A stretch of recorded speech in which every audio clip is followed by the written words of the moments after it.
ਸਤਿ ਸ਼੍ਰੀ ਅਕਾਲ ਜੀ। ਪੰਜਾਬੀ ਰੇਡੀਓ ਤੇ ਪੰਜਾਬੀ ਟੀਵੀ USA ਵੇਖ ਸੁਣ ਰਹੇ ਸਾਰੇ ਸਰੋਤਿਆਂ ਦਾ ਬਹੁਤ-ਬਹੁਤ ਸਵਾਗਤ ਹੈ। ਇਸ ਸਮੇਂ ਦੇ ਵਿਸ਼ੇਸ਼ program beyond the headlines with Mandeep Punia ਦੇ ਵਿੱਚ। ਪ੍ਰੋਗਰਾਮ ਦੇ ਵਿੱਚ ਦੇਸ਼ ਵਿਦੇਸ਼ ਦੇ ਨਾਲ ਜੁੜੀਆਂ ਹੋਈਆਂ ਅਹਿਮ ਖਬਰਾਂ ਦੇ ਉੱਪਰ ਚਾਨਣਾ ਪਾਈਦਾ ਹੈ ਅਤੇ ਉਹਨਾਂ ਖਬਰਾਂ ਦਾ ਵਿਸ਼ਲੇਸ਼ਣ ਕਰਨ ਦੇ ਲਈ ਸਾਥ ਹੁੰਦਾ ਹੈ ਸੀਨੀਅਰ ਪੱਤਰਕਾਰ ਮਨਦੀਪ ਪੂਨੀਆ ਜੀ ਦਾ। ਸੋ ਕਰਦੇ ਆ ਉਹਨਾਂ ਦਾ ਪ੍ਰੋਗਰਾਮ ਦੇ ਵਿੱਚ ਸਵਾਗਤ। ਬਹੁਤ-ਬਹੁਤ ਸਵਾਗਤ ਹੈ ਜੀ। ਜੀ ਸ਼ੁਕਰੀਆ। ਸਤਿ ਸ੍ਰੀ ਅਕਾਲ ਗੁਰਪ੍ਰੀਤ।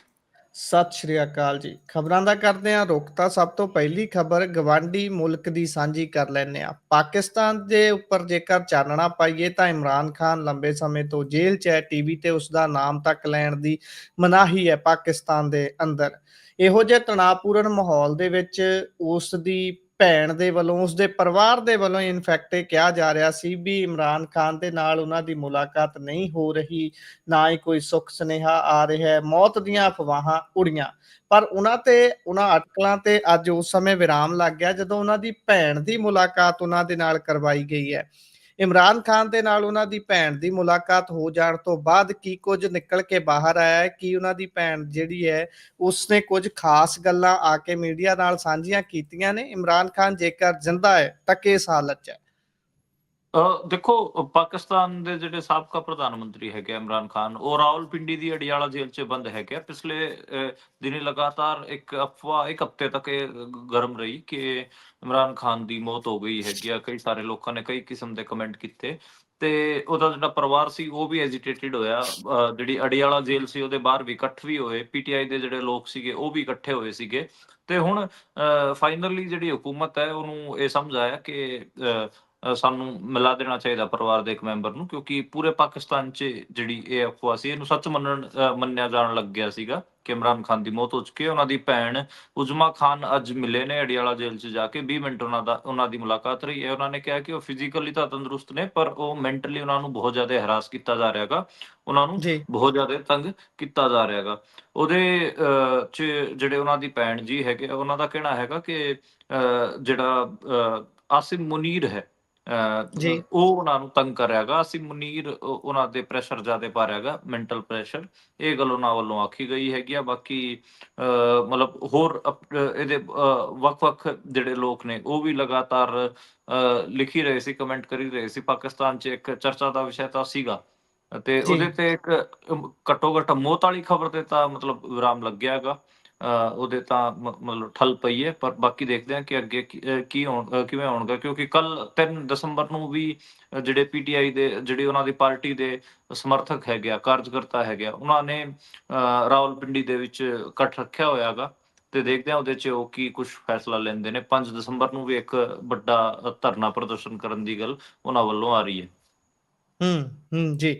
ਅੱਗੇ ਜੇਕਰ ਚੱਲੀਏ ਤਾਂ ਉੱਧਰ ਵੈਸੇ ਨਾਮ ਬਦਲਣ ਦੀ ਬਹੁਤ ਪਿਰਤ ਪਾਈ ਹੋਈ ਹੈ, ਖਾਸ ਤੌਰ ਤੇ ਭਾਜਪਾ ਨੇ। ਜਿੱਥੇ ਵੀ ਇਹਨਾਂ ਦੀ ਸਰਕਾਰ ਹੁੰਦੀ ਹੈ ਇਹਨਾਂ ਨੂੰ ਆਦਤ ਹੈ ਉੱਥੇ ਬਹੁਤ ਸਾਰੀਆਂ ਚੀਜ਼ਾਂ ਦੇ ਨਾਮਕਰਨ ਕਰਨ ਦੀ, ਨਾਮ ਬਦਲਣ ਦੀ।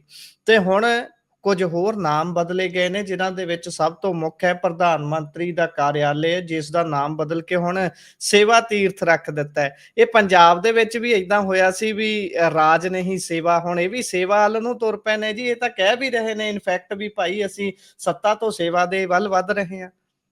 ਦੇਖੋ, ਬਿਲਕੁਲ ਉਹੀ ਹੈ ਕਿ ਆਪਣੇ ਜਿਹੜੇ ਆਫਿਸ ਹੈ, ਕੈਂਪ ਆਫਿਸ ਹੁੰਦਾ ਹੈਗਾ ਪ੍ਰਧਾਨ ਮੰਤਰੀ ਦਾ, PMO ਨੂੰ ਆਪਾਂ ਜਰਨਲੀ ਕਹਿੰਦੇ ਹੁੰਦੇ ਆ, ਤੇ ਉਹਦਾ ਨਾਮ ਬਦਲ ਕੇ ਸੇਵਾ ਤੀਰਥ ਰੱਖ ਦਿੱਤਾ ਗਿਆ ਹੈਗਾ।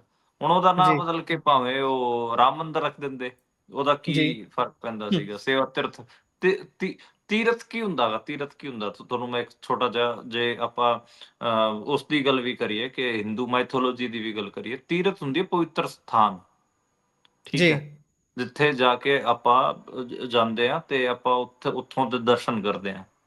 ਜੀ ਤੇ ਮਤਲਬ PMO ਨੂੰ ਉਹਨਾਂ ਨੇ ਤੀਰਥ ਸਥਾਨ ਬਣਾ ਦਿੱਤਾ ਹੈ, ਸੇਵਾ ਤੀਰਥ, ਠੀਕ ਹੈ। ਤਾਂ ਤੀਰਥ ਤੁਸੀਂ ਵੀ ਜਾ ਸਕਦੇ ਹੋ ਤੀਰਥ ਦੇ ਦਰਸ਼ਨ ਕਰਨ।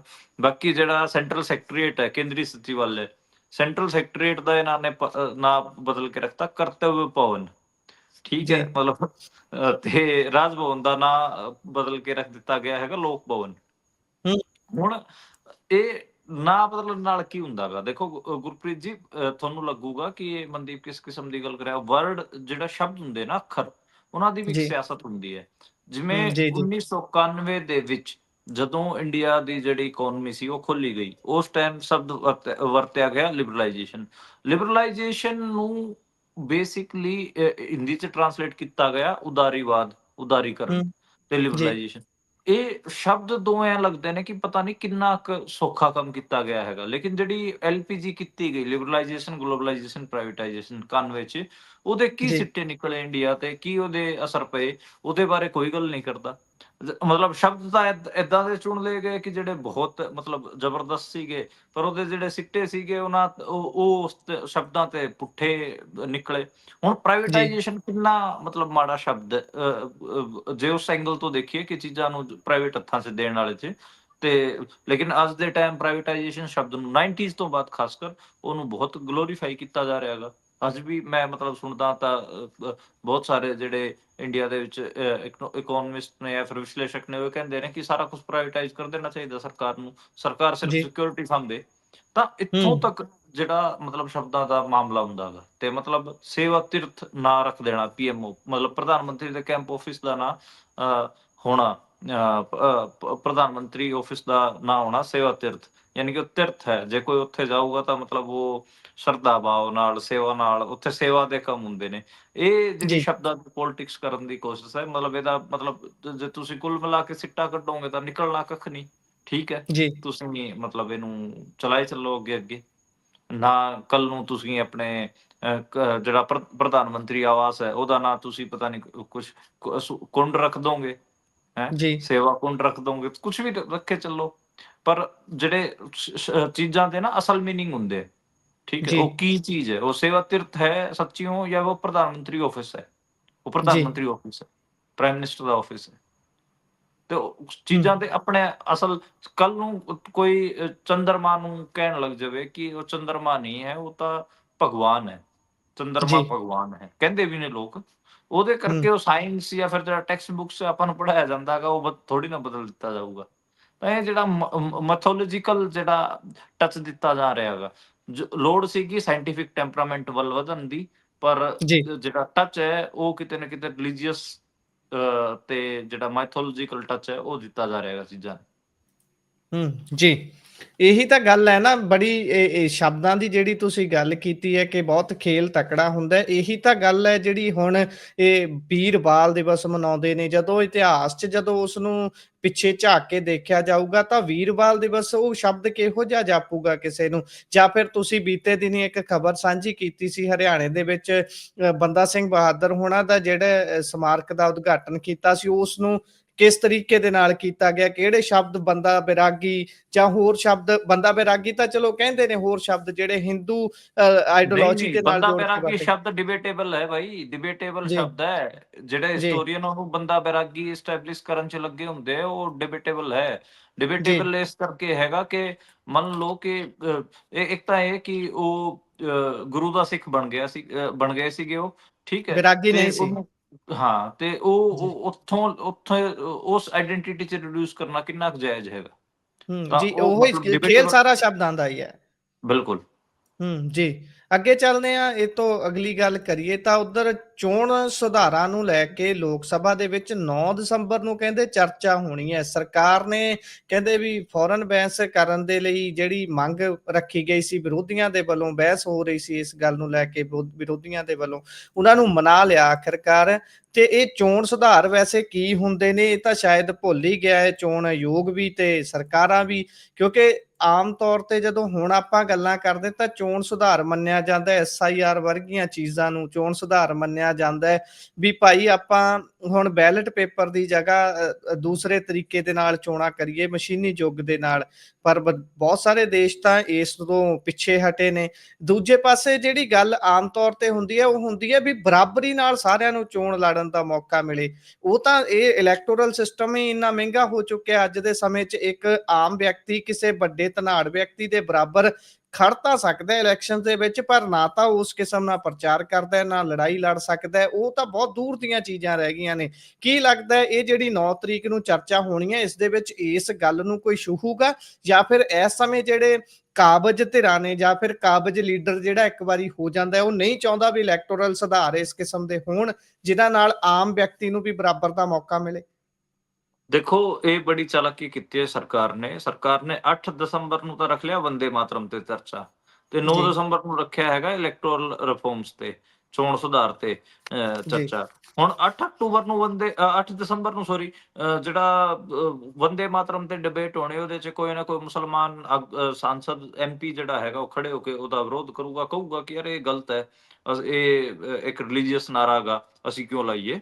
ਤੇ ਜੀ, ਉਹ ਚੀਜ਼ਾਂ ਹੋਣਗੀਆਂ, ਉਹਨੂੰ ਫਿਰ ਅਗਲੇ ਦਿਨ ਮੀਡੀਆ ਉਹਨੂੰ ਹੀ ਕੈਰੀ ਕਰਦਾ ਰਹੂਗਾ। 9 ਤਾਰੀਖ ਨੂੰ ਮਾੜੀ ਮੋਟੀ ਜਿਹੜੀ ਡਿਸਕਸ਼ਨ ਹੋਣੀ ਹੈ, ਉਹ ਕੋਈ ਏਡਾ ਦਿਖਾਇਆ ਨਹੀਂ ਜਾਊਗਾ। ਮੈਂ ਇਹ ਕਹਿ ਰਿਹਾ ਹੈਗਾ ਕਿ ਜਿਹੜੇ ਕੰਮ ਦੇ ਇਸ਼ੂਜ਼ ਨੇ, ਉਹਨਾਂ ਤੋਂ ਪਹਿਲਾਂ ਕਿਤੇ ਨਾ ਕਿਤੇ ਚਲਾਕੀ ਕਰਕੇ ਜਿਹੜੇ ਇਮੋਸ਼ਨਲ ਇਸ਼ੂਜ਼ ਨੇ, ਉਹਨਾਂ ਨੂੰ ਅੱਗੇ ਪੁਸ਼ ਕਰ ਦਿੰਦੇ ਨੇ, ਤੇ ਜੀ, ਇਹੀ ਹੈ।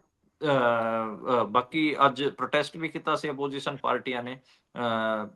ਮੈਂ ਦੇਖ ਰਿਹਾ ਸੀਗਾ ਕਿ ਜਿਹੜਾ ਪਾਰਲੀਮੈਂਟ ਦਾ ਜਿਹੜਾ ਦਲਾਨ ਹੁੰਦਾ ਬਾਹਰਲਾ ਮਕਰ ਦੁਆਰ ਜਿਹੜਾ ਸੀਗਾ, ਉੱਥੇ ਆਪੋਜੀਸ਼ਨ ਪਾਰਟੀਆਂ ਅੱਜ ਇਕੱਠੀਆਂ ਸੀਗੀਆਂ, ਤੇ ਉਹਨਾਂ ਨੇ ਆਪਣੇ ਹੱਥਾਂ 'ਚ ਵੋਟਾਂ ਨੂੰ ਲੈ ਕੇ ਵੋਟਸ ਆਰ ਨੋਟ ਡਿਸਪੋਜ਼ੇਬਲ ਤੇ ਵੀ ਵਾਂਟ ਇਲੈਕਸ਼ਨ ਨੋਟ ਐਕਸਕਲੂਜਨ, ਇਸ ਕਿਸਮ ਦੇ ਹੋਰਡਿੰਗਸ ਫੜੇ ਹੋਏ ਸੀ।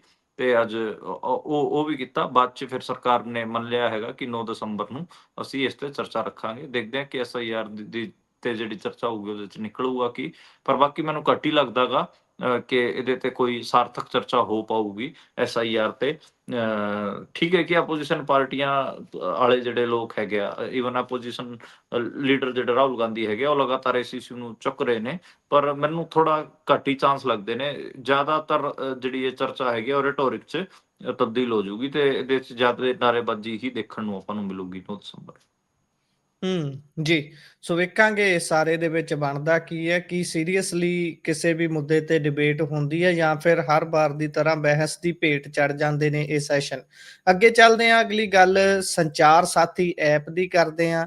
ਤੇ ਇਹ ਐਪ ਸਰਕਾਰੀ ਹੈ ਜੀ, ਸਰਕਾਰ ਦੇ ਵੱਲੋਂ ਲਿਆਂਦੀ ਗਈ, ਪਰ ਇਸ ਤੇ ਰੌਲਾ ਪੈ ਗਿਆ। ਇਹ ਕੀ ਹੈ ਜੀ ਐਪ? ਪਹਿਲਾਂ ਇਹਦੇ ਬਾਰੇ ਦੱਸਿਓ, ਕਿਉਂ ਲਿਆਂਦੀ ਗਈ ਹੈ, ਸਰਕਾਰ ਦਾ ਪੱਖ ਕੀ ਹੈ ਤੇ ਵਿਰੋਧ ਕਿਉਂ ਹੋ ਰਿਹਾ? ਦੇਖੋ, ਸਰਕਾਰ ਕਹਿ ਰਹੀ ਹੈ ਕਿ ਅਸੀਂ ਇੱਕ ਏਦਾਂ ਦੀ ਐਪ ਡਿਵੈਲਪ ਕੀਤੀ ਹੈ ਜਿਹੜੀ ਕਿ ਤੁਹਾਡੇ ਫੋਨ ਨੂੰ ਸਿਕਿਉਰ ਰੱਖੂਗੀ, ਤੇ ਇਸ ਐਪ ਦਾ ਨਾਮ ਹੈਗਾ ਸੰਚਾਰ ਸਾਥੀ।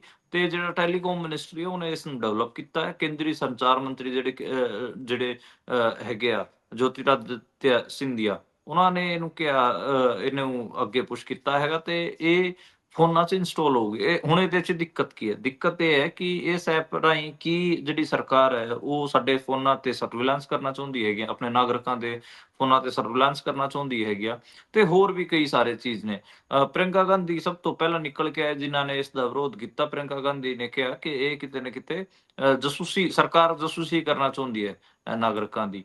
ਤੇ ਬਾਅਦ 'ਚ ਸਰਕਾਰ ਨੂੰ ਵੀ ਅੱਜ ਸਫਾਈ ਦੇਣੀ ਪਈ ਹੈ ਕਿ ਇਹ ਕੋਈ ਕੰਪਲਸਰੀ ਨਹੀਂ ਹੈ, ਇਸ ਨੂੰ ਡਿਲੀਟ ਵੀ ਕੀਤਾ ਜਾ ਸਕਦਾ ਹੈਗਾ। ਪਰ ਇਹ ਮੈਨੂੰ ਲੱਗਦਾ ਗਾ ਕਿ ਇਹ ਬੜੀ ਖਤਰਨਾਕ ਗੱਲ ਹੈ, ਖਤਰਨਾਕ ਐਪ ਹੈ। ਜੇ ਇਹ ਇੰਸਟਾਲ ਕਰਵਾ ਲੈਂਦੀ ਹੈ ਸਰਕਾਰ, ਤੇ ਫੋਨਾਂ ਦਾ ਜਿਹੜਾ ਡੇਟਾ ਹੈਗਾ ਉਹ ਸਰਕਾਰਾਂ ਕੋਲ ਚਲਾ ਜਾਊਗਾ, ਤੇ ਸਾਈਬਰ ਸਿਕਿਉਰਿਟੀ ਦੇ ਨਾਂ ਤੇ ਕਿਤੇ ਨਾ ਕਿਤੇ ਤੁਹਾਡਾ ਫੋਨ ਨਾ ਜੇ ਗੁੰਮ ਹੋ ਜੇ ਤਾਂ ਇਹ ਤੁਹਾਡੇ ਮਤਲਬ ਲੋਕਾਂ ਨੂੰ ਕਿਵੇਂ ਬਹਿਕਾਇਆ ਜਾ ਰਿਹਾ ਹੈਗਾ, ਲੋਕਾਂ ਨੂੰ ਕਿਹਾ ਜਾ ਰਿਹਾ ਹੈਗਾ ਤੁਸੀਂ ਇਸ ਐਪ ਨੂੰ ਇੰਸਟਾਲ ਕਰ ਲਓ। ਜੇ ਤੁਹਾਡਾ ਫੋਨ ਗੁੰਮ ਹੁੰਦਾ ਗਾ, ਖੋ ਜਾਂਦਾ ਗਾ, ਤਾਂ ਫਿਰ ਇਹਦੇ ਰਾਹੀਂ ਲੱਭਿਆ ਜਾ ਸਕਦਾ। ਹੋਰ ਵੀ ਕਈ ਚੀਜ਼ਾਂ ਕਹਿ ਰਹੀ ਹੈ, ਤੁਹਾਡਾ ਸਿਕਿਉਰਿਟੀ ਦਾ ਕਹਿ ਰਹੀ ਹੈ ਕਿ ਸਾਈਬਰ ਅਟੈਕ ਨਹੀਂ ਹੋਊਗਾ, ਸਾਈਬਰ ਸਿਕਿਉਰਿਟੀ ਵਾਸਤੇ ਇੰਪੋਰਟੈਂਟ ਹੈ। ਪਰ ਏਦਾਂ ਦਾ ਹਜੇ ਕੁਛ ਲੱਗ ਤਾਂ ਰਿਹਾ ਨਹੀਂ। ਠੀਕ ਹੈ, ਈਵਨ ਜਿਹੜੇ ਫੋਨ ਨਾਲ ਬਣਾਉਣ ਵਾਲੀਆਂ ਕੰਪਨੀਆਂ ਨੇ, ਉਹ ਵੀ ਇਸ ਕਿਸਮ ਦੇ ਇੰਟਰਨਲ ਆਪਣੇ ਸੌਫਟਵੇਅਰ ਦਿੰਦੀਆਂ ਹੀ ਨੇ, ਜਿਹਦੇ 'ਚ ਉਹਨਾਂ ਦੇ ਫੋਨ ਲੋਕ ਐਪਲ ਤੋਂ ਲੈ ਕੇ ਸੈਮਸੰਗ ਤੱਕ, ਜਿਵੇਂ ਫਾਈਂਡ ਮਾਈ ਫੋਨ, ਹੋਰ ਸਾਰੇ ਉਹ ਚੀਜ਼ਾਂ ਹੁੰਦੀਆਂ ਨੇ। ਉਹਦੇ ਸਰਕਾਰ ਕਿਉਂ ਇੰਟਰਸਟ ਲੈ ਰਹੀ ਹੈ? ਮਤਲਬ ਜਦ ਫੋਨ ਇੱਕ ਪ੍ਰਾਈਵੇਟ ਕੰਪਨੀ ਬਣਾ ਰਹੀ ਹੈ, ਠੀਕ ਹੈ, ਇੱਕ ਪ੍ਰਾਈਵੇਟ ਪਲੇਅਰ ਜੀ, ਵਾਸਤੇ, ਠੀਕ ਹੈ, ਇੱਕ ਪ੍ਰਾਈਵੇਟ ਇੰਡੀਵਿਜੂਅਲ ਵਾਸਤੇ, ਤਾਂ ਫਿਰ ਮਤਲਬ ਸਰਕਾਰ ਵਿੱਚ ਆ ਕੇ ਕਹਿ ਰਹੀ ਹੈ ਕਿ ਨਹੀਂ ਨਹੀਂ ਨਹੀਂ, ਰੁਕੋ, ਇਹਦੀ ਸੇਫਟੀ ਠੀਕ ਨਹੀਂ ਹੈ, ਮੇਰਾ ਜੀ, ਸਮਾਨ ਇਹਦੇ 'ਚ ਪਵਾਓ, ਫਿਰ ਇਹ ਸੇਫ ਹੋਊਗਾ। ਤਾਂ ਮਤਲਬ ਸਰਕਾਰ ਵਿੱਚ ਧੱਕੇ ਨਾਲ ਐਂਟਰੀ ਲੈ ਰਹੀ ਹੈ, ਤੇ ਇਹ ਜਿਹੜੀ ਪੂਰੀ ਡਿਬੇਟ ਹੈ ਕਿ ਇੰਡੀਵਿਜੂਅਲ ਦੀ ਪ੍ਰਾਈਵੇਸੀ ਹੁੰਦੀ ਹੈ, ਸਾਡੀ ਜੀ। ਪ੍ਰਾਈਵੇਟ ਚੀਜ਼ਾਂ 'ਚ ਝਾਕਣ ਦੀ ਜਿਹੜੀ ਸਰਕਾਰ ਦੀ ਇੱਛਾ ਹੈਗੀ ਆ, ਉਹ ਦੇਖਣ ਨੂੰ ਆਪਾਂ ਨੂੰ ਮਿਲ ਰਹੀ ਹੈ। ਜੀ। ਅਗਲੀ ਖਬਰ ਦੇ ਵੱਲ ਵਧੀਏ ਤਾਂ ਰਾਜਨਾਥ ਸਿੰਘ ਹੋਣਾ ਦਾ ਇੱਕ ਬਿਆਨ ਆਇਆ। ਉਹ ਕਹਿ ਰਹੇ ਨੇ ਵੀ ਨਹਿਰੂ ਸਰਕਾਰੀ ਪੈਸੇ ਦੇ ਨਾਲ ਬਾਬਰੀ ਮਸਜਿਦ ਜਿਹੜੀ ਹੈ ਬਣਾਉਣਾ ਚਾਹੁੰਦੇ ਸੀ। ਇਹ ਗੱਲ ਦਾ ਕੀ ਕੰਟੈਕਸਟ ਹੈ ਸਾਰੀ ਦਾ? ਦੇਖੋ, ਲਗਾਤਾਰ ਇਹ ਗੱਲ ਮੜੀ ਜਾਂਦੀ ਹੈ ਕਾਂਗਰਸ ਤੇ ਕਿ ਕਾਂਗਰਸ ਨੇ ਤਾਂ ਮਤਲਬ ਬੀਜੇਪੀ ਪ੍ਰਚਾਰ ਕਰਦੀ ਹੁੰਦੀ ਹੈ ਕਿ ਕਾਂਗਰਸ ਤਾਂ ਐਂਟੀ ਹਿੰਦੂ ਪਾਰਟੀ ਹੈ। ਕਾਂਗਰਸ ਲੇਕਿਨ ਆਪਾਂ ਨੂੰ ਪਤਾ ਸੌਫਟ ਹਿੰਦੂਤਵ ਤਾਂ ਕਰਦੀ ਰਹੀ ਹੈ। ਨਹਿਰੂ ਨੇ ਵੀ ਮੰਦਿਰ ਬਣਾਏ ਸੀ ਤਾਂ ਫਿਰ ਕਾਂਗਰਸ ਆਪਣੇ ਪੱਲਿਓਂ ਉਹ ਕੱਢ ਕੇ ਲੈ ਕੇ ਆਉਂਦੀ ਹੈ ਕਿ ਦੇਖੋ ਸੋਮਨਾਥ ਮੰਦਿਰ ਵੀ ਤਾਂ ਕਾਂਗਰਸ ਨੇ ਬਣਵਾਇਆ ਹੀ ਸੀ। ਨਹਿਰੂ ਦਾ ਯੋਗਦਾਨ ਦੱਸਦੇ ਨੇ। ਈਵਨ ਜਿਹੜਾ ਇਹ ਸਾਰਾ ਰਾਮ ਮੰਦਿਰ ਵਾਲਾ ਰੋਲਾ ਹੈਗਾ, ਇਹਨੂੰ ਜੇ ਤੁਸੀਂ ਜੀ, ਮਾਈਨਿਊਟਲੀ ਹਿਸਟਰੀ 'ਚ ਜਾ ਕੇ ਸਟੱਡੀ ਕਰੋਗੇ ਤਾਂ ਤੁਹਾਨੂੰ ਰਾਜੀਵ ਗਾਂਧੀ ਦਾ ਨਾਂ ਵੀ ਆਊਗਾ। ਉਹਦੇ 'ਚ ਇਹ ਉਹ ਜਿਹੜੇ ਨਹਿਰੂ ਦਾ ਵੀ ਨਾਂ ਆਊਗਾ। ਨਹਿਰੂ ਉਹਨਾਂ ਦੇ ਟਾਈਮ ਉਹ ਸਾਰਾ ਜਿਹੜੀ 1949 ਦੇ ਵਿੱਚ ਉਹ ਮੂਰਤੀ ਰੱਖੀ ਗਈ ਸੀ ਤੇ ਜੀ, ਉਹ ਸਾਰਾ ਆਊਗਾ। ਉਸ ਨੂੰ ਕਾਊਂਟਰ ਕਰਨ ਵਾਸਤੇ ਫਿਰ ਮਤਲਬ ਉੱਥੇ ਜਿਹੜੀ ਫਾਈਟ ਹੈ ਕਿ ਅਸਲੀ ਹਿੰਦੂ ਏਦਾਂ ਦੀ ਪਾਰਟੀ ਕੌਣ, ਉਹ ਚੱਲ ਰਹੀ ਹੈ ਬੀਜੇਪੀ ਤੇ ਕਾਂਗਰਸ 'ਚ। ਤੇ ਉੱਥੇ ਫਿਰ ਰਾਜਨਾਥ ਸਿੰਘ ਕਿਤੇ ਨਾ ਕਿਤੇ ਨਹਿਰੂ ਨੂੰ ਕਹਿ ਰਹੇ ਨੇ ਕਿ ਇਹ ਤਾਂ ਇਹਨੇ ਥੋੜੀ ਇਹ ਤਾਂ ਬਾਬਰੀ ਮਸਜਿਦ ਬਣਾਉਣ ਚੱਲਿਆ ਸੀਗਾ, ਠੀਕ ਹੈ, ਜਿਹੜਾ ਤੇ ਇਹਦੀ ਮੁਖਾਲਫਤ ਸਰਦਾਰ ਪਟੇਲ ਨੇ ਕੀਤੀ ਸੀ। ਇਸ ਕਿਸਮ ਦੀ ਜਿਹੜੀ ਚੀਜ਼ ਨੂੰ ਉਭਾਰ ਰਿਹਾ ਹੈਗਾ ਰਾਜਨਾਥ ਸਿੰਘ। ਤੇ ਰਾਜਨਾਥ ਸਿੰਘ ਕਿਤੇ ਨਾ ਕਿਤੇ ਮਤਲਬ ਹੋੜ ਲੱਗੀ ਹੋਈ ਹੈ ਦੋਵੇਂ ਪਾਰਟੀਆਂ 'ਚ, ਕਿਉਂਕਿ ਉੱਤਰ ਪ੍ਰਦੇਸ਼ 'ਚ 2022 'ਚ ਚੋਣਾਂ ਨੇ। ਰਾਮ ਮੰਦਿਰ ਬਹੁਤ ਜ਼ਿਆਦਾ ਵੱਡਾ ਇਸ਼ੂ ਹੁੰਦਾ ਜਾ ਰਿਹਾ ਹੈਗਾ। ਹੁਣੇ ਹੀ ਰਾਮ ਮੰਦਿਰ ਤੇ ਧੌਜ ਵੀ ਲਹਿਰਾ ਕੇ ਆਏ ਸੀਗੇ। ਤੇ ਜਿਹੜੀ ਹਿੰਦੀ ਹਾਰਟਲੈਂਡ 'ਚ ਕਿਤੇ ਨਾ ਕਿਤੇ ਕਾਂਗਰਸ ਵੀ ਆਪਣੇ ਆਪ ਨੂੰ ਪ੍ਰੋ ਹਿੰਦੂਤਵਾ ਪਾਰਟੀ ਪੁਸ਼ ਕਰਨ ਦੀ ਕੋਸ਼ਿਸ਼ ਤੇ ਲੱਗੀ ਹੋਈ ਹੈ। ਇਸ ਕਰਕੇ ਹੀ ਉਹ ਇਸ ਕਿਸਮ ਦੇ ਮੈਟਰਲ ਚਲਾ ਰਹੀ ਹੈ। ਤੇ ਰਾਜਨਾਥ ਸਿੰਘ ਬੇਸਿਕਲੀ ਉਸ ਸਾਰੇ ਕਾਊਂਟਰ ਨੂੰ ਉਸ ਸਾਰੇ ਨੈਰੇਟਿਵ ਨੂੰ ਕਾਊਂਟਰ ਕਰਨ ਵਾਸਤੇ ਇਹ ਸਾਰੀਆਂ ਚੀਜ਼ਾਂ ਬੋਲ ਰਹੇ ਨੇ। ਜੀ। ਅਗਲਾ ਖਬਰ ਤੇ ਜੇਕਰ ਚੱਲੀਏ ਤਾਂ ਉੱਧਰ ਏਅਰ ਇੰਡੀਆ ਆਪਣੇ ਕਾਰਨਾਮਿਆਂ ਦੇ ਕਰਕੇ ਆਪਣੇ ਜਹਾਜ਼ਾਂ ਦੀ ਕੁਆਲਿਟੀ ਸਰਵਿਸ ਕਰਕੇ ਜਾਣੀ ਜਾਂਦੀ ਹੈ। ਕਿੱਦਾਂ ਦੀ ਉਹ ਕੁਆਲਿਟੀ ਪ੍ਰੋਵਾਈਡ ਕਰਦੇ ਨੇ, ਅਕਸਰ ਵਿਵਾਦਾਂ 'ਚ ਰਹਿੰਦੇ ਨੇ। ਤੇ ਹੁਣ ਖਬਰ ਆ ਰਹੀ ਹੈ ਵੀ ਭਾਈ ਉਹਨਾਂ ਨੇ ਐਕਸਪਾਇਰ ਹੋਏ ਫਿਟਨੈਸ ਸਰਟੀਫਿਕੇਟ ਵਾਲੇ ਜਹਾਜ਼ ਨੂੰ ਹੀ ਉਡਾਈ ਰੱਖਿਆ। 8 ਰੂਟਾਂ ਤੇ ਉੜ ਗਿਆ ਇਹ ਜਹਾਜ਼। ਹਾਂਜੀ, ਫਿਟਨੈਸ ਐਕਸਪਾਇਰ ਹੋ ਚੁੱਕੀ ਸੀਗੀ ਤੇ ਨਾਗਰਿਕਾਂ ਦੀ ਸਿਕਿਉਰਿਟੀ ਨਾਲ ਦੁਬਾਰੇ ਆਪਾਂ ਕਹਿ ਸਕਦੇ ਹਾਂ ਕਿ ਖਿਲਵਾੜ ਹੋਈ ਹੈ ਇੰਡੀਆ ਦੇ ਵਿੱਚ। ਤੇ ਇਹਨਾਂ ਦਾ ਪਲੇਨ ਸੀਗਾ A32 ਨੀਓ ਪਲੇਨ, ਉਹਨੂੰ ਇਹਨਾਂ ਨੇ ਦੜਾਏ ਰੱਖਿਆ। ਹੁਣ ਉਹਦੇ ਨਾਲ ਜੁੜੇ ਹੋਏ ਲੋਕਾਂ ਨੂੰ ਸਸਪੈਂਡ ਕਰ ਦਿੱਤਾ ਗਿਆ ਤੇ ਇਨਕੁਆਇਰੀ ਬਿਠਾਈ ਗਈ ਹੈ DGCA ਵੱਲੋਂ।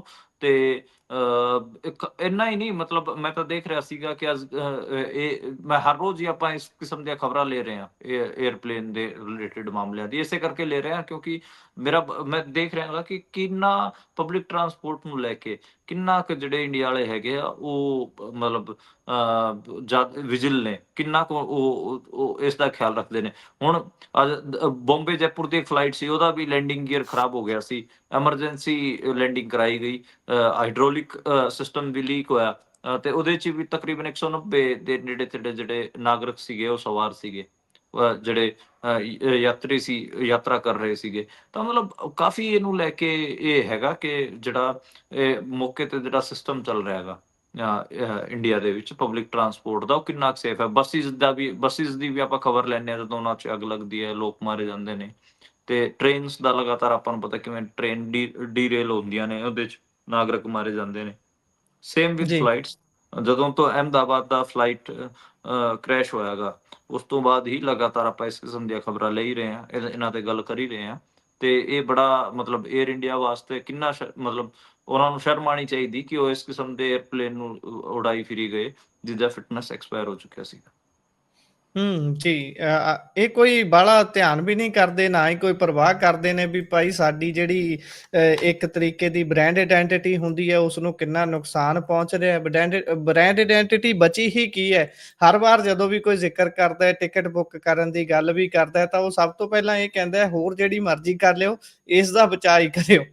ਸੋ ਅੱਗੇ ਚੱਲਦੇ ਆ, ਉੱਧਰ ਚੰਡੀਗੜ੍ਹ ਦੇ ਵਿੱਚ ਪੈਰੀ ਮਰਡਰ ਦੀ ਖਬਰ ਸਾਹਮਣੇ ਆ ਰਹੀ ਹੈ। ਦੋਸਤ ਨੇ ਗੋਲੀ ਮਾਰੀ ਤੇ ਇਸ ਤੋਂ ਬਾਅਦ ਲਾਰੈਂਸ ਤੇ ਗੋਲਡੀ ਬਰਾੜ ਹੋਣਾ ਤੇ ਵੀ ਕੋਈ ਟਿੱਪਣੀ ਆਈ ਹੈ ਇਸ ਤੇ?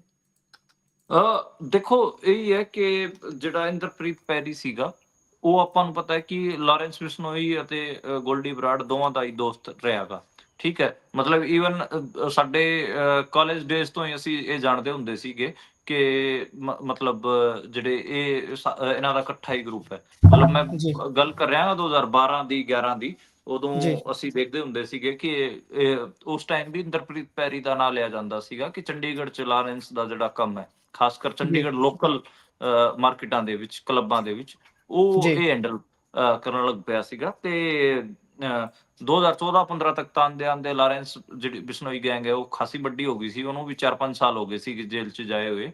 ਤੇ ਜੀ ਉਸ ਤੋਂ ਬਾਅਦ ਇੰਦਰਪ੍ਰੀਤ ਪੈਰੀ ਦਾ ਨਾਂ ਆਉਂਦਾ ਸੀਗਾ। ਈਵਨ ਇਹ ਵੀ ਕਿਹਾ ਜਾਂਦਾ ਗਾ ਕਿ ਵਧੀਆ ਦੋਸਤ ਸੀ, ਕਲਾਸਮੇਟ ਵਗੈਰਾ ਵੀ ਕਿਹਾ ਜਾਂਦਾ ਗਾ ਕਿ ਦੋਵੇਂ ਕਲਾਸਮੇਟ ਸੀਗੇ। ਤੇ ਹੁਣ ਇਹ ਜਿਹੜੀ ਖਬਰ ਆਈ ਹੈ ਕਿ ਲਾਰੈਂਸ ਬਿਸ਼ਨੋਈ ਤੇ ਜਿਹੜੀ ਗੋਲਡੀ ਬਰਾੜ ਦੇ ਵਿੱਚ ਜਿਹੜੀ ਫੁੱਟ ਪਈ ਹੋਈ ਹੈ, ਉਹਦੇ 'ਚ ਇੰਦਰਪ੍ਰੀਤ ਪੈਰੀ ਦੀ ਕੱਲ ਰਾਤ ਨੂੰ ਸੈਕਟਰ 26 ਦੀ ਮਾਰਕੀਟ 'ਚ ਗੋਲੀ ਮਾਰ ਕੇ ਹੱਤਿਆ ਕੀਤੀ ਗਈ ਹੈਗੀ ਆ। ਇਹਦੇ 'ਚ ਇਹੀ ਹੈ ਕਿ ਲਾਰੈਂਸ ਬਿਸ਼ਨੋਈ ਅਤੇ ਗੋਲਡੀ ਬਰਾੜ ਦੋਵਾਂ ਦੀ ਮਤਲਬ ਗੋਲਡੀ ਬਰਾੜ ਦੀ ਆਡੀਓ ਸਾਹਮਣੇ ਆਈ ਹੈ ਜਿਹੜੀ ਕਹਿ ਰਹੀ ਹੈ ਕਿ ਗੱਦਾਰ ਹੈ ਤੇ ਇਹ ਕਿਹਾ ਹੈਗਾ ਕਿ ਲਾਰੈਂਸ ਬਿਸ਼ਨੋਈ ਦੇ ਖਿਲਾਫ ਅਸੀਂ ਲੜਾਈ ਲੜਾਂਗੇ। ਗੋਲਡੀ ਬਰਾੜ ਕਹਿ ਰਿਹਾ ਹੈਗਾ ਤੇ ਇਹ ਸਾਡਾ ਆੜੀ ਸੀਗਾ, ਇਹਨੂੰ ਮਾਰਤਾ। ਮਤਲਬ ਬੇਸਿਕਲੀ ਰੋਹਿਤ ਗਦਾਰਾ ਤੇ ਗੋਲਡੀ ਬਰਾੜ ਦੇ ਫੋਨ ਕਰਾ ਕੇ ਜਿੰਨੇ ਵੀ ਇੱਥੇ ਕਲੱਬ ਸੀਗੇ, ਪਬ ਸੀਗੇ ਜੀ ਚੰਡੀਗੜ੍ਹ 'ਚ, ਉਹਨਾਂ 'ਚ ਕਲੈਕਸ਼ਨ ਜਿਹੜੀ ਕਰਦਾ ਸੀਗਾ ਉਹ ਇਹ ਇੰਦਰਪ੍ਰੀਤ ਪੈਰੀ ਕਰਦਾ ਸੀਗਾ। ਠੀਕ ਹੈ, ਹੂੰ ਯਾਨੀ ਕਿ ਚੰਡੀਗੜ੍ਹ ਦੇ ਵਿੱਚ ਜਿੰਨੀ ਵੀ ਫਰੋਤੀਆਂ ਮੰਗੀਆਂ ਜਾਂਦੀਆਂ ਸੀ, ਪ੍ਰੋਟੈਕਸ਼ਨ ਮਨੀ ਵਸੂਲੀ ਜਾਂਦੀ ਸੀ, ਉਹ ਇੰਦਰਪ੍ਰੀਤ ਪੈਰੀ। ਈਵਨ ਮੈਂ ਬਹੁਤ ਸਾਰੇ ਪੰਜਾਬੀ ਸਿੰਗਰਸ ਨੂੰ ਜਾਣਦਾ ਹਾਂ ਜਿਨ੍ਹਾਂ ਤੋਂ ਜਿਹੜੀ ਫਰੋਤੀ ਹੈਗੀ ਆ ਇਹ ਕਲੈਕਟ ਕਰਦਾ ਹੁੰਦਾ ਸੀ। ਅੱਜ ਇਹਨੂੰ ਮਾਰ ਦਿੱਤਾ ਗਿਆ ਹੈਗਾ ਤੇ ਦੇਖਦੇ ਹਾਂ ਕਿ ਇਹਦੇ 'ਚ ਬਣਦਾ ਕੀ ਹੈ। ਇਹਦੇ 'ਚ ਬਿਸ਼ਨੋਈ ਗੈਂਗ ਨੇ ਇਸ ਦਾ ਉਹ ਲਿਆ ਗਾ ਕਿ ਅਸੀਂ ਇਹ ਕੀਤਾ ਹੈਗਾ ਤੇ ਅਮ, ਇਹ ਇਹ ਮੇਰੇ ਸਮਝ ਤੋਂ ਬਾਹਰ ਹੈ ਕਿ ਇਹਨਾਂ ਦੀ ਦੋਵਾਂ ਦੀ ਇੰਦਰਪ੍ਰੀਤ ਪੈਰੀ ਨਾਲ ਇਹਨਾਂ ਦਾ ਕਦੋਂ ਝਗੜਾ ਪਿਆ, ਕਦੋਂ ਲਾਰੈਂਸ ਦੇ ਆਪਾਂ ਕਹਿ ਲਈਏ ਕਿ ਉਲਟ ਹੋਇਆ। ਇਹ ਕਿਉਂਕਿ ਉਹ ਤਾਂ ਦੋਸਤ ਸੀਗੇ, ਨਾਲ ਪੜ੍ਹੇ ਵੀ ਨੇ, ਸਾਰਾ ਕੁਝ ਹੈ। ਇਹ ਇੱਕ ਜੀ ਮਤਲਬ ਉਹ ਹੈ ਤੇ ਦੇਖਦੇ ਹਾਂ ਕਿ ਮਤਲਬ ਇਸ 'ਚ ਪੁਲਿਸ ਜਿਹੜੀ ਹੈਗੀ ਹੈ, ਹਾਲਾਂਕਿ ਸੀਆਈਏ ਲਗਾਤਾਰ ਇਨਵੈਸਟੀਗੇਟ ਕਰ ਰਹੀ ਹੈ। ਈਵਨ ਉਹ ਜਿਹੜੀ ਕਰੇਟਾ ਗੱਡੀ ਸੀਗੀ ਜਿਹਦੇ 'ਚ ਹਮਲਾਵਰ ਆਏ ਸੀ ਉਹ ਵੀ ਉਹਨਾਂ ਨੇ ਆਪਣੇ ਕਬਜ਼ੇ 'ਚ ਲੈ ਲਈ ਹੈ। ਪਰ ਦੇਖਦੇ ਹਾਂ ਕਿ ਇਸ ਪੂਰੇ ਖੇਡ ਦੇ ਤਾਰ ਕਿੱਥੋਂ ਤੱਕ ਜਾ ਕੇ ਜੁੜਦੇ ਨੇ। ਇਹ ਕਹਿ ਸਕਦੇ ਹਾਂ ਕਿ ਗੋਲਡੀ ਬਰਾੜ ਦਾ ਜਿਹੜਾ ਪ੍ਰੋਟੈਕਸ਼ਨ ਮਨੀ ਵਸੂਲਣ ਵਾਲਾ ਬੰਦਾ ਸੀਗਾ ਉਹ ਮਾਰ ਦਿੱਤਾ ਹੈ ਤੇ ਇਹ ਗੈਂਗ ਰਾਈਵਲਰੀ ਦਾ ਕੇਸ ਹੀ ਇਹਨੂੰ ਮੰਨਿਆ ਜਾ ਰਿਹਾ ਹੈਗਾ ਜੀ। ਜੀ ਅੱਗੇ ਵਧੀਏ ਤਾਂ ਭਾਰਤ ਦੇ ਸਿਸਟਮ ਦਾ ਤੁਸੀਂ ਇੱਥੋਂ ਅੰਦਾਜ਼ਾ ਲਾ ਸਕਦੇ ਹੋ। 15 ਭਗੌੜੇ ਅਪਰਾਧੀਆਂ ਨੇ ਬੈਂਕਾਂ ਤੋਂ 58,000 ਕਰੋੜ ਰੁਪਏ ਹੜੱਪੇ ਨੇ। ਵਾਪਸ ਕਿੱਥੋਂ ਆਉਣੇ ਨੇ ਨਾ ਬੰਦੇ ਤੇ ਪੈਸੇ, ਪਾਇਓ ਜਰਾ ਚਾਨਣਾ। ਹਾਂਜੀ, 15 ਵੱਡੇ ਭਗੌੜਿਆਂ ਦੀ ਆਪਾਂ ਗੱਲ ਕਰ ਰਹੇ ਹਾਂ। ਤਕਰੀਬਨ 58,000 ਕਰੋੜ ਰੁਪਏ ਉਹਨਾਂ ਦਾ ਸੀਗਾ, ਜਿਹਦੇ 'ਚ ਵਿਜੇ ਮਾਲਿਆ, ਨੀਰਵ ਮੋਦੀ, ਇਸ ਕਿਸਮ ਦੇ ਹੋਰ ਵੀ ਕਈ ਬੰਦੇ ਸੀਗੇ। ਸੰਦੇਸ਼ਾ ਬ੍ਰਦਰ ਵੱਡੇ ਹੈਗਾ, ਜਿਹਦੇ 'ਚ ਨਿਤਿਨ ਅਤੇ ਚੇਤਨ ਦੋਵਾਂ ਦਾ ਨਾਮ ਹੁੰਦਾ ਗਾ। ਤੇ ਇਹ ਜਿਹੜਾ ਪੂਰਾ ਆਪਾਂ ਕਹਿ ਲਈਏ ਕਿ ਇਹਨਾਂ ਤੋਂ ਰਿਕਵਰੀ 58,000 ਕਰੋੜ ਤੋਂ ਵਿੱਚੋਂ ਸਿਰਫ ਔਰ ਸਿਰਫ 19,000 ਕਰੋੜ ਰੁਪਇਆ ਦੀ ਜਿਹੜੀ ਹੈਗੀ ਆ ਉਹ ਰਿਕਵਰੀ ਹੋਈ। ਹਜੇ ਵੀ 39,000 ਕਰੋੜ ਰੁਪਏ ਦੀ ਕੋਈ ਰਿਕਵਰੀ ਨਹੀਂ ਹੋਈ। ਅੱਜ ਉਸ ਪੈਸੇ ਨੂੰ ਨੋਨ ਪਰਫਾਰਮਿੰਗ ਐਸਟ ਡਿਕਲੇਅਰ ਕਰ ਦਿੱਤਾ ਗਿਆ ਹੈ। ਯਾਨੀ ਕਿ ਉਹਨਾਂ ਨੂੰ ਕਹਿਤਾ ਕਿ ਭਾਈ ਤੁਸੀਂ ਜਾਓ, ਤੁਸੀਂ ਸਾਡੇ ਪੈਸੇ ਨਹੀਂ ਚੁਕਾਣੇ, ਅਸੀਂ ਤਾਂ ਇਹਨੂੰ ਐਨਪੀਏ ਡਿਕਲੇਅਰ ਕਰਦੇ ਹਾਂ। ਯਾਨੀ ਕਿ ਸਾਰਾ ਬੋਝ ਕਿਹਨਾਂ ਤੇ ਆਏਗਾ? ਬੈਂਕਾਂ ਤੇ। ਬੈਂਕਾਂ ਜੀ ਤੇ ਤਾਂ ਕੀ ਆਣਾ, ਆਪਾਂ ਨੂੰ ਪਤਾ ਕਿ ਲੋਕਾਂ ਦਾ ਪੈਸਾ ਹੁੰਦਾ ਗਾ, ਲੋਕਾਂ ਤੇ ਹੀ ਪੈਣੀ ਹੁੰਦੀ ਹੈ ਉਹ ਸਾਰੀ ਚੀਜ਼। ਤੇ ਇਹ ਹੈ। ਬਾਕੀ ਇਹਦੇ 'ਚ ਜਿਹੜੇ ਮੁਰਾਰੀ ਲਾਲ ਮੀਣਾ ਨੇ ਉਹਨਾਂ ਨੇ ਸਵਾਲ ਪੁੱਛਿਆ ਸੀਗਾ ਕਾਂਗਰਸ ਦੇ ਜਿਹੜੇ ਸਾਂਸਦ ਨੇ, ਉਹਦੇ ਜਵਾਬ 'ਚ ਪੰਕਜ ਰਾਏ ਚੌਧਰੀ ਨੇ ਇਹ ਗੱਲ ਆਖੀ ਹੈ ਕਿ ਅਸੀਂ ਬੇਸਿਕਲੀ 39,000 ਕਰੋੜ ਰੁਪਇਆ ਨੋਨ ਪਰਫਾਰਮਿੰਗ ਐਸਟ ਡਿਕਲੇਅਰ ਕਰ ਚੁੱਕੇ ਹਾਂ। ਜੀ ਉਧਰ ਅੱਗੇ ਵਧੀਏ ਤਾਂ ਪੰਜਾਬ ਬੀਜੇਪੀ ਨੇ ਕੈਪਟਨ ਦਾ ਜਿਹੜਾ ਦਾਅਵਾ ਹੈ ਉਸ ਨੂੰ ਨਕਾਰਿਆ ਹੈ। ਕੈਪਟਨ ਹੋਣਾ ਦੀ ਇੱਕ ਇੰਟਰਵਿਊ ਫਲੋਟ ਹੋ ਰਹੀ ਹੈ, ਕਾਫੀ ਉਸ ਤੇ ਚਰਚਾ ਵੀ ਹੋ ਰਹੀ ਹੈ ਵੱਖ-ਵੱਖ ਮੀਡੀਆ ਪਲੇਟਫਾਰਮਸ ਤੇ ਉਹਨਾਂ ਨੇ ਉਹਦੇ ਵਿੱਚ ਜਿਹੜੀਆਂ ਗੱਲਾਂ ਕੀਤੀਆਂ ਸੀ ਵੀ ਭਾਈ ਭਾਜਪਾ ਦਾ ਇਕੱਲਿਆਂ ਸਰਨਾ ਨਹੀਂ, ਅਕਾਲੀ ਦਲ ਦੇ ਨਾਲ ਜਾਣਾ ਪੈਣਾ ਹੈ। ਗੱਲਾਂ ਤਾਂ ਹੋਰ ਵੀ ਬਹੁਤ ਸੀ, ਪਰ ਇਸ ਨੂੰ ਲੈ ਕੇ ਖਾਸ ਤੌਰ ਤੇ ਪੰਜਾਬ ਬੀਜੇਪੀ ਕੀ ਕਹਿੰਦੀ ਹੈ ਜੀ? ਦੇਖੋ, ਇਹਦੇ 'ਚ ਮਤਲਬ ਮਜ਼ੇਦਾਰ ਇਹ ਹੈ ਕਿ ਪੰਜਾਬ ਬੀਜੇਪੀ ਦੇ ਜਿਹੜੇ ਮੇਨ ਓਰੀਜਨਲ ਬੀਜੇਪੀ ਦੇ ਆਗੂ ਨੇ ਉਹ ਕਹਿ ਰਹੇ ਨੇ ਕਿ ਅਸੀਂ ਤਾਂ 117 ਸੀਟਾਂ ਤੇ ਲੜਾਂਗੇ। ਅਸ਼ਵਨੀ ਸ਼ਰਮਾ ਦੀ ਗੱਲ ਹੋ ਰਹੀ ਹੈ, ਪੰਜਾਬ ਦੇ ਵਰਕਿੰਗ ਪ੍ਰੈਜ਼ੀਡੈਂਟ। ਤੇ ਜੀ ਜਿਹੜੇ ਇੱਧਰੋਂ ਉੱਧਰੋਂ ਗਏ ਹੋਏ ਨੇ ਬੀਜੇਪੀ 'ਚ, ਚਾਹੇ ਜਾਖੜ ਹੋਣ ਚਾਹੇ ਕੈਪਟਨ ਹੋਣ, ਉਹ ਕਹਿ ਰਹੇ ਨੇ ਕਿ ਅਕਾਲੀ ਦਲ ਨਾਲ ਅਲਾਇੰਸ ਹੋਣਾ ਚਾਹੀਦਾ। ਈਵਨ ਅਕਾਲੀ ਦਲ ਆਪ ਕਹਿ ਰਿਹਾ ਕਿ ਸਾਡੇ ਨਾਲ ਅਲਾਇੰਸ ਹੋਣਾ ਚਾਹੀਦਾ। ਹੂੰ ਹਰਸਿਮਰਤ ਕੌਰ ਬਾਦਲ ਦੀ ਵੀ ਸਟੇਟਮੈਂਟ ਇਸ ਤੇ ਆਈ ਹੈ ਕਿ ਹਾਂ ਲੋਕ ਕਹਿ ਰਹੇ ਨੇ ਜਾਖੜ ਸਾਹਿਬ ਅਤੇ ਕੈਪਟਨ ਸਾਹਿਬ ਦੋਵੇਂ ਗਰਾਊਂਡ ਰਿਐਲਿਟੀ ਨੂੰ ਜਾਣਦੇ ਨੇ, ਇਸ ਕਰਕੇ ਉਹ ਸਹੀ ਕਹਿ ਰਹੇ ਨੇ, ਅਲਾਇੰਸ ਹੋਣਾ ਚਾਹੀਦਾ। ਪਰ ਕੁਝ ਜਿਹੜੇ ਲੋਕ ਦਿੱਲੀ 'ਚ ਬੈਠੇ ਨੇ ਬੀਜੇਪੀ ਦੇ, ਉਹ ਨਹੀਂ ਚਾਹੁੰਦੇ ਕਿ ਸਾਡਾ ਅਲਾਇੰਸ ਹੋਵੇ। ਮਤਲਬ ਜੀ ਇਹ ਹੈਰਾਨੀ ਵਾਲੀ ਗੱਲ ਹੈ, ਹਜੇ 1 ਸਾਲ ਪਿਆ ਗਾ, ਅਕਾਲੀ ਦਲ ਠੀਕ-ਠਾਕ ਟ੍ਰੈਕਸ਼ਨ ਗੇਨ ਕਰ ਰਿਹਾ ਸੀਗਾ। ਤੁਸੀਂ ਪਿੰਡਾਂ 'ਚ ਜਾਓ, ਆਪਣੇ ਘੱਟੋ-ਘੱਟ ਆਪਣੇ ਚੀਜ਼ਾਂ ਨੂੰ ਉਭਾਰੋ। ਐਡਾ ਮਤਲਬ ਸਟਰੋਂਗ ਇੱਕ ਪੰਜਾਬ ਦੇ ਪਿੰਡਾਂ 'ਚ ਬੀਜੇਪੀ ਦੇ ਖਿਲਾਫ ਇੱਕ ਸੈਂਟੀਮੈਂਟ ਹੈ। ਤੁਸੀਂ ਸਾਲ ਪਹਿਲਾਂ ਹੀ ਉਹਨੂੰ ਆਪਣੇ ਸਾਰੇ ਕਿੱਤੇ ਕਿਰਾਏ ਨੂੰ ਗਵਾਉਣਾ ਚਾਹੁੰਦੇ ਹੋ। ਇਹ ਮੈਨੂੰ ਸਮਝ ਨਹੀਂ ਲੱਗੀ। ਅਲਾਇੰਸ ਠੀਕ ਹੈ ਕਿ ਇਲੈਕਸ਼ਨ ਤੋਂ ਇੱਕ ਡੂਢ 2 ਮਹੀਨੇ ਪਹਿਲੇ ਦੀ ਗੱਲ ਹੈ। ਤੁਸੀਂ ਹਜੇ ਹੀ ਕਰਕੇ ਬੈਠੋਗੇ ਕਿ ਮਤਲਬ ਬੀਜੇਪੀ ਸੈਂਟਰ 'ਚ ਕੋਈ ਵੀ ਪੰਗਾ ਲਊਗੀ, ਫਿਰ ਨੁਕਸਾਨ ਤਾਂ ਤੁਹਾਨੂੰ ਇੱਥੇ ਹੋਊਗਾ। ਮਤਲਬ ਜੀ ਜੀ ਸਿੱਧੀ ਗੱਲ ਇਹ ਹੈ ਕਿ ਹੁਣ ਚੰਡੀਗੜ੍ਹ ਵਾਲਾ ਮਸਲਾ ਸੀ, ਪੰਜਾਬ ਯੂਨੀਵਰਸਿਟੀ ਵਾਲਾ ਮਸਲਾ ਸੀ। ਜੇ ਤੁਹਾਡਾ ਅਲਾਇੰਸ ਹੁੰਦਾ ਅਕਾਲੀ ਦਲ ਦਾ, ਤਾਂ ਜਿੰਨਾ ਬੀਜੇਪੀ ਨੂੰ ਗਾਲਾਂ ਕੱਢੀਆਂ ਜਾ ਰਹੀਆਂ ਸੀ ਲੋਕਾਂ ਵੱਲੋਂ, ਤੇ ਤੁਹਾਨੂੰ ਵੀ ਪੈਣੀਆਂ ਸੀ ਉਹ ਤਾਂ ਫਿਰ। ਜੀ ਤੁਹਾਨੂੰ ਕੌਣ ਪਿੰਡਾਂ 'ਚ ਵੜਨ ਦਊਗਾ? ਤਾਂ ਘੱਟੋ-ਘੱਟ ਇਹ ਜਿਹੜੀ ਠੀਕ ਹੈ ਕਿ ਤੁਹਾਡੀ ਇਲੈਕਟੋਰਲ ਮਜਬੂਰੀਆਂ ਨੇ। ਉਹ ਆਪਾਂ ਨੂੰ ਪਤਾ ਹੈ ਕਿ ਇੱਕ ਪੂਰਾ ਸੈਕਸ਼ਨ ਹੈਗਾ ਅਕਾਲੀ ਦਲ ਦਾ, ਆਗੂਆਂ ਦਾ, ਜਿਹੜਾ ਇਹ ਗੱਲ ਮੰਨਦਾ ਗਾ ਕਿ ਜੇ ਆਪਣਾ ਬੀਜੇਪੀ ਨਾਲ ਅਲਾਇੰਸ ਹੋ ਗਿਆ ਤਾਂ ਫਿਰ ਆਪਣੀ ਜਿਹੜੀ ਨਈਆ ਹੈਗੀ ਉਹ ਪਾਰ ਨਿਕਲ ਜੂਗੀ। ਤਾਂ ਇਹ ਪੂਰਾ ਮਤਲਬ ਸੈਕਸ਼ਨ ਹੈ। ਉਹਦੇ 'ਚ ਦੇਖੋ ਖੁਦ ਹਰਸਿਮਰਤ ਕੌਰ ਬਾਦਲ ਨੂੰ ਆਪਣੇ ਮੂੰਹੋਂ ਇਹ ਗੱਲ ਬੋਲਣ ਦੀ ਲੋੜ ਨਹੀਂ ਸੀ, ਪਰ ਖੈਰ ਉਹਨਾਂ ਨੇ ਬੋਲੀ ਹੈ, ਤਾਂ ਮਤਲਬ ਦੇਖਦੇ ਹਾਂ ਇਹਦਾ ਅਸਰ ਕੀ ਹੁੰਦਾ ਗਾ। ਲੇਕਿਨ ਬੀਜੇਪੀ ਵਾਲੇ ਬੜੇ ਆਪਾਂ ਨੂੰ ਉਹ ਦੇਖਣ ਨੂੰ ਮਿਲ ਰਹੇ ਨੇ ਕਿ ਪੱਕੇ ਬੀਜੇਪੀ ਵਾਲੇ ਕਹਿ ਰਹੇ ਨਹੀਂ ਨਹੀਂ ਅਸੀਂ ਤਾਂ 117 ਸੀਟਾਂ ਤੇ ਲੜਾਂਗੇ। ਉਹ ਹਜੇ ਵੀ ਇਹਨਾਂ ਨੂੰ ਅੱਖਾਂ ਦਿਖਾ ਰਹੇ ਨੇ। ਜੀ ਵੇਖਦੇ ਹਾਂ ਬਣਦਾ ਕੀ ਹੈ ਅੱਗੇ। ਜੇਕਰ ਚੱਲੀਏ ਤਾਂ ਉਧਰ ਕਿਸਾਨਾਂ ਨੇ ਕਰਤਾ ਜੀ ਪੰਜਾਬ ਦੇ ਵਿੱਚ ਰੇਲਾਂ ਰੋਕਣ ਦਾ ਐਲਾਨ। ਕਿਉਂ ਅਤੇ ਕਦੋਂ ਰੋਕੀਆਂ ਜਾਣਗੀਆਂ ਰੇਲਾਂ? ਦੇਖੋ 5 ਦਸੰਬਰ ਨੂੰ 2 ਘੰਟੇ ਵਾਸਤੇ ਰੇਲਾਂ ਰੋਕੀਆਂ ਜਾਣਗੀਆਂ, ਸੜਕਾਂ ਜਾਮ ਨਹੀਂ ਕੀਤੀਆਂ ਜਾਣਗੀਆਂ। ਇਹ ਤੇ ਕਿਸਾਨ ਮਜ਼ਦੂਰ ਮੋਰਚਾ KMM ਦਾ ਐਲਾਨ ਹੈ। ਸਵਰਨ ਪੰਧੇਰ ਅਤੇ ਹੋਰ ਜਿਹੜੇ ਸੁਰਜੀਤ ਫੁੱਲ ਵਰਗੇ ਜਿਹੜੇ ਆਗੂ ਨੇ, ਉਹਨਾਂ ਨੇ ਇਹ ਐਲਾਨ ਕੀਤਾ।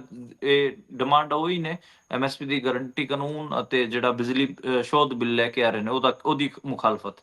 ਇਹ 2 ਡਿਮਾਂਡ ਨੇ ਤੇ ਤਕਰੀਬਨ 26 ਥਾਵਾਂ ਤੇ ਇਹ ਰੇਲਾਂ ਰੋਕੀਆਂ ਜਾਣਗੀਆਂ 5 ਦਸੰਬਰ ਨੂੰ 2 ਘੰਟੇ ਵਾਸਤੇ ਜੀ। ਜੀ ਉਧਰ ਅਗਲੀ ਖਬਰ ਤੇ ਚੱਲੀਏ ਤਾਂ ਪੰਜਾਬ ਨੂੰ ਮਿਲ ਗਏ ਨੇ ਆਖਿਰਕਾਰ ਸਭ ਤੋਂ ਵਿਹਲੇ 3 ਵਿਅਕਤੀ। ਇਹ ਕੱਲ ਤੁਸੀਂ ਜ਼ਿਕਰ ਕੀਤਾ ਸੀ, ਇੱਕ ਟੂਰਨਾਮੈਂਟ ਕਰਾਇਆ ਜਾ ਰਿਹਾ ਵਿਹਲਿਆਂ ਦਾ। ਹਾਂਜੀ, ਉਹ ਪੰਜਾਬ ਨੂੰ ਸਭ ਤੋਂ ਵਿਹਲੇ ਰਹਿਣ ਵਾਲੇ ਬੰਦੇ ਮਿਲ ਗਏ ਹੈਗੇ ਆ। 32 ਘੰਟੇ ਇਹ ਟੂਰਨਾਮੈਂਟ ਚੱਲਿਆ ਗਾ ਤੇ ਇਹਦੇ 'ਚ 2 ਸਭ ਤੋਂ ਜਿਹੜੇ ਵੱਧ ਵਿਹਲੇ ਰਹਿਣ ਵਾਲੇ ਸੀਗੇ ਲੋਕ, ਉਹਨਾਂ ਨੂੰ ਇਨਾਮ ਵੀ ਦਿੱਤਾ ਗਿਆ ਹੈਗਾ। ਇਹਦੇ 'ਚ ਪਹਿਲੇ ਨੰਬਰ ਤੇ ਆਏ ਨੇ ਨਾਥੇਕੇ ਪਿੰਡ ਦੇ ਰਹਿਣ ਵਾਲੇ ਸਤਵੀਰ ਸਿੰਘ ਅਤੇ ਲਵਪ੍ਰੀਤ ਸਿੰਘ ਨਿਵਾਸੀ ਰੋਲੀ ਪਿੰਡ। ਇਹ 2 ਜਣੇ ਜੇਤੂ ਕਰਾਰ ਦਿੱਤੇ ਗਏ। ਦੋਵਾਂ ਨੇ ਬਿਨਾਂ ਖਾਧੇ ਪੀਤੇ ਮੋਬਾਈਲ ਨੂੰ ਅੰਤ ਤੱਕ ਉਹਨਾਂ ਨੇ ਟੱਚ ਨਹੀਂ ਕੀਤਾ ਤੇ ਉਹ ਉੱਥੇ ਹੀ ਰਹੇ। ਤੀਜੇ ਨੰਬਰ ਤੇ ਢੁੱਡੀਕੇ ਤੇ ਚਾਨਣ ਸਿੰਘ ਸੀਗੇ, 29 ਘੰਟੇ ਲਗਾਤਾਰ ਵਿਹਲੇ ਬੈਠੇ ਰਹੇ। 55 ਲੋਕਾਂ ਨੇ ਇਹਦੇ 'ਚ ਪਾਰਟੀਸਿਪੇਟ ਕੀਤਾ ਸੀਗਾ। ਦੇਖੋ ਕਿਸ ਕਿਸਮ ਦੇ ਖੇਡ ਚੱਲ ਰਹੇ ਨੇ। ਤਾਂ ਹੂੰ ਖੈਰ ਵਿਹਲੜਾਂ ਨੂੰ ਵੀ ਹੁਣ ਕੋਈ ਨਾ ਕੋਈ ਕੰਮ ਲੱਭਿਆ ਹੋਇਆਗਾ। ਉਹ ਘੱਟੋ ਘੱਟ ਆਪਣੀ ਵਿਹਲੜ ਆਪਣੇ ਤਾਕਤ ਦਾ ਪ੍ਰਦਰਸ਼ਨ ਆਪਣੇ ਸਮਰਥਤਾ ਦਾ ਕਿ ਅਸੀਂ ਕਿੰਨੇ ਵਿਹਲੇ ਰਹਿ ਸਕਦੇ ਹਾਂ ਕੰਪੀਟੀਸ਼ਨਾਂ 'ਚ ਕਰ ਰਹੇ ਨੇ। ਬੜਾ ਜੀ ਅਜੀਬੋ-ਗਰੀਬ ਕੰਪੀਟੀਸ਼ਨ ਸੀ, ਹਾਸੇ ਖੇਡੇ ਵਾਲਾ ਸੀਗਾ। ਖੈਰ ਚਲੋ ਦੋਵੇਂ ਵਿਹਲੇ ਬੰਦਿਆਂ ਨੂੰ ਮੁਬਾਰਕਾਂ ਹੋਣ। ਪਰ ਇਹਦੇ 'ਚ ਮੈਨੂੰ ਦਿੱਕਤ ਵਾਲੀ ਇਹ ਗੱਲ ਲੱਗੀ ਕਿ ਦੋਵੇਂ ਜਣੇ ਨੌਜਵਾਨ ਸੀਗੇ। ਕੋਈ ਬੁੱਢਾ ਜੀ ਬੰਦਾ ਜੇ ਵਿਹਲਾ ਹੁੰਦਾ ਤਾਂ ਉਹਦਾ ਤਾਂ ਸਮਝ ਆਉਂਦਾ ਹੈਗਾ। ਦੋਵੇਂ ਨੌਜਵਾਨ ਸੀਗੇ, ਨੌਜਵਾਨਾਂ ਨੂੰ ਵਿਹਲੇ ਨਹੀਂ ਰਹਿਣਾ ਚਾਹੀਦਾ। ਘੱਟੋ ਘੱਟ ਇਹਨਾਂ ਨੂੰ ਰਿਟਾਇਰਮੈਂਟ ਇਹਨਾਂ ਦੀ ਜਿੱਤ ਦੀ ਖੁਸ਼ੀ 'ਚ ਇਹਨਾਂ ਦੀ ਰਿਟਾਇਰਮੈਂਟ ਕਰਾ ਦੇਣੀ ਚਾਹੀਦੀ। ਇਹਨਾਂ ਨੂੰ ਹੱਥ ਜੋੜ ਕੇ ਉੱਥੇ ਹੀ ਆਪਣੀ ਰਿਟਾਇਰਮੈਂਟ ਅਨਾਉਂਸ ਕਰ ਦੇਣੀ ਸੀ ਕਿ ਅਸੀਂ ਵਿਹਲੜਪਣੇ ਤੋਂ ਰਿਟਾਇਰਮੈਂਟ ਲੈਂਦੇ ਹਾਂ ਤੇ ਆਪਣੇ ਜਾ ਕੇ ਘਰੇ ਕੰਮਕਾਰ ਲੱਗਾਂਗੇ, ਘਰਦਿਆਂ ਨਾਲ ਲੱਗ ਕੇ ਕੰਮਕਾਰ ਕਰਾਵਾਂਗੇ। ਖੈਰ ਜੀ ਤਾਂ ਮਤਲਬ ਥੋੜਾ ਹਾਸੇ ਵਾਲਾ ਆਪਾਂ ਕਹਿ ਸਕਦੇ ਹਾਂ ਕਿ ਇਹ ਕੰਪੀਟੀਸ਼ਨ ਸੀਗਾ। ਜੀ ਹਾਸੇ ਵਾਲਾ ਵੀ ਹੈ, ਇਹ ਸ਼ੀਸ਼ਾ ਵੀ ਦਿਖਾਉਂਦਾ ਵੀ ਭਾਈ ਸਥਿਤੀ ਕੀ ਹੈ ਨੌਜਵਾਨਾਂ ਦੀ ਪੰਜਾਬ ਦੇ ਵਿੱਚ। ਇਹ ਸਭ ਤੋਂ ਜ਼ਰੂਰੀ ਅਹਿਮ ਪਹਿਲੂ ਹੈ ਜੀ। ਸੋ ਇਸੇ ਦੇ ਨਾਲ ਪ੍ਰੋਗਰਾਮ ਦਾ ਸਮਾਂ ਇੱਥੇ ਹੀ ਸਮਾਪਤ ਹੁੰਦਾ ਹੈ। ਤੁਸੀਂ ਜੁੜੇ ਜਾਣਕਾਰੀਆਂ ਸਾਂਝੀਆਂ ਕੀਤੀਆਂ, ਬਹੁਤ ਬਹੁਤ ਧੰਨਵਾਦ ਜੀ।